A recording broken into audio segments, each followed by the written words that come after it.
Bonjour, aujourd'hui on va présenter un exercice en relation avec la méthode PERT.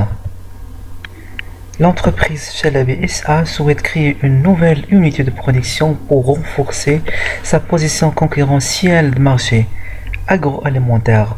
Cette unité nécessite la réalisation de 9 tâches pour la phase logistique. Les antériorités et la durée estimative de chaque tâche se présentent dans le tableau suivant.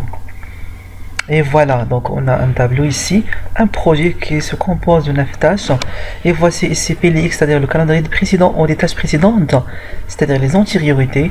Et voilà ici donc la durée de chaque tâche, la durée estimative de chaque tâche en jours. Travail à faire.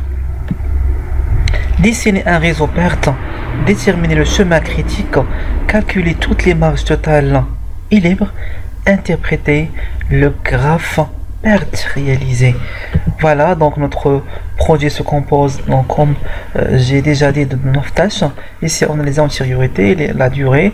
Donc le travail demandé, c'est la réalisation d'un réseau PERT, bien sûr avec l'interprétation et le calcul de toutes les marges totales et libres, et bien sûr donc avec la dissimulation de chemin critique.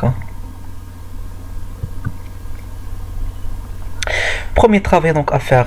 Donc de ma part, voilà, donc quand je réalise un graphe PERT, donc je commence toujours par deux étapes.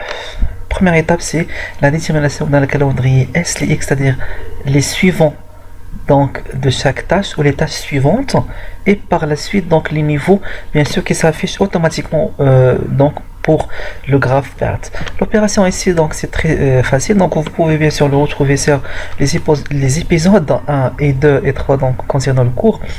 Voilà, donc pour A, donc on doit visualiser l'existence de A dans la colonne PLX. Remarquez bien qu'est-ce qu'on a, donc A existe à la ligne C, E et G automatiquement. Donc les suivants donc de cette tâche, ce seront les tâches C, E et G.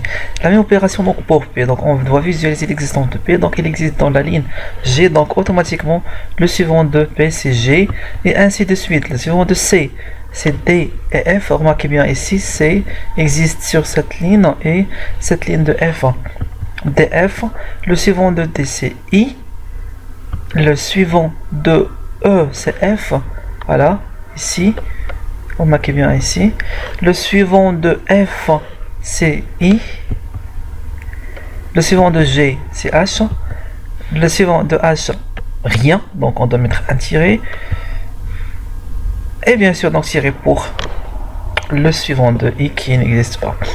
La détermination des niveaux donc est très facile également. Donc qu'est-ce qu'on doit faire pour les tâches qui n'ont pas d'antériorité automatiquement, donc ce seront dans le niveau 0. Par la suite, qu'est-ce qu'on va faire? On doit barrer les tâches de niveau 0 là où il existe partout dans le PLX. Donc on doit éliminer cette tâche là, cette tâche là et cette tâche là. Automatiquement le niveau 1 ce sera C, E et G. Voilà, le niveau 1 concerne les tâches C, E et G. La même opération, donc on doit éliminer C, E et G. Ici, C, E et G partout où il existe. Donc le niveau 2 ce sera D, F et H.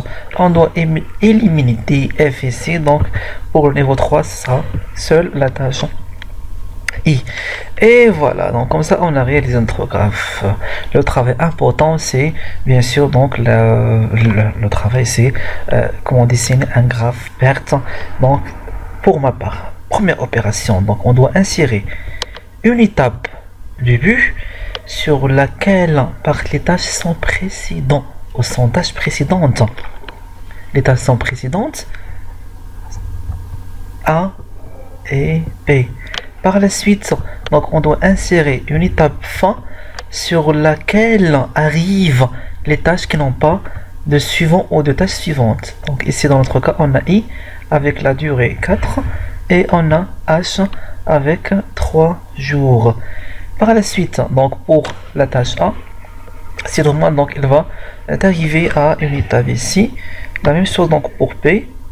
Par la suite, donc on va travailler avec le calendrier qu'on a déjà déterminé, le calendrier suivant. Le suivant de A sont deux tâches C et E Le suivant de P, c'est seule la tâche G.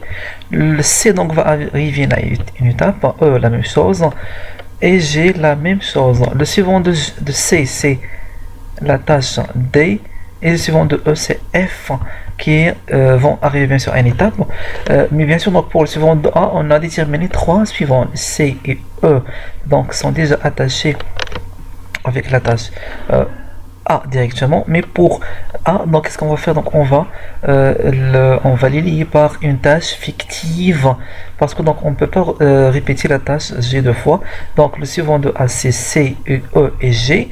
Donc C et E sont déjà attachés directement. Par contre, le suivant de P, c'est seul la tâche G. Donc on doit insérer automatiquement G sur la tâche P, et comme ça donc on doit dire que P, le suivant de P, c'est G, et le suivant de A, c'est C et E. Et à partir donc d'une tâche fictive qui est A', donc on doit dire que le suivant également de A, c'est la tâche G. La même chose ici, donc le suivant de C, c'est D et F. Et bien sûr, donc voilà, le suivant de T, c'est I, et le suivant de H, le suivant de G, c'est H. H qui n'ont pas de suivant, donc ils vont arriver automatiquement à la tâche fin. Donc ici, le suivant de C, c'est D et F à la fois, alors que le suivant de E, c'est seul la tâche F. Donc on doit insérer C' comme une tâche fictive pour dire que la tâche précédente donc de F, c'est E et C à la fois. Et voilà, donc pour le calendrier, donc des dates au plus tôt, plus tard, on a une convention, donc on doit mettre toujours ici un 0. 0 plus 6, ça sera 6, donc on doit faire la sommation. Et bien sûr, donc on doit prendre en considération le chemin le plus long. 0 plus 6, 6. 0 plus 2, 2, mais 6 plus 0, ça donne 6. 6 plus 3 ici, 9. 6 plus 1, 7, mais 9 plus 0, 9, on doit mettre 9. 9 plus 4, c'est 13, et 9 plus 7, ça sera 16. 16 plus 4, ça sera 20. Notre projet se réalisera en 20 jours. Toujours une convention ici, donc on doit mettre 20 moins 4, c'est 16. 16 au 20 moins 3, c'est 17.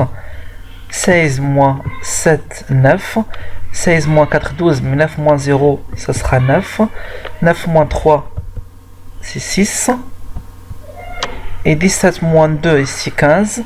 Et bien sûr, 6 moins 6, ça sera toujours 1, 0. Notre chemin critique, c'est le chemin qui valide toutes les tâches critiques.